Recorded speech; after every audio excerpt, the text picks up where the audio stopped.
বলছি কাকু এই গাছটার দাম কত আছে? এই গাছটার দাম 350 টাকা আছে। 350 টাকা। ওই ছোট গাছ পাওয়া যাবে না? এর ছোট গাছ পাওয়া যাবে। এখানে একটা ছোট গাছ আছে, এই যে ছোট গাছ এগুলো। কোনটা ভালো হবে দুটোর মধ্যে? সেটা ভালো হবে মনে এগুলো হয়। 120 টাকা থেকে। এই গাছটা ভালো হবে মনে হয় তো। হ্যাঁ এই গাছটাও ভালো হবে। এটা ভালো হবে না? হ্যাঁ এটা কেজি 10। আচ্ছা কেজি 10, ঠিক আছে। তাহলে আমাদের কাজ করুন, ভালো বড় সাইজের জাম। এত দামে নিয়ে কি হবে বলুন, এখানে রেখে দিব।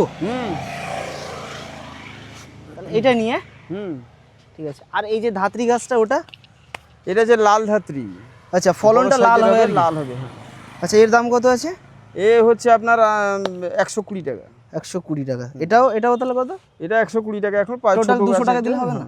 হ্যাঁ টোটাল 200 টাকা দিলে হবে না? ও তোমার জন্য হতে পারে বা খরিদ্দারের জন্য হতে পারে, কোনো অসুবিধা নেই। না কাকু কিন্তু খুবই ভালো, আমরা আসি প্রায় এখানে ভিডিও করি, তো কাকুর সঙ্গে একটা খাতিরতা রয়েছে, ঠিক আছে। আর কাকু সবার সঙ্গেই ভালো খাতিরতা রয়েছে।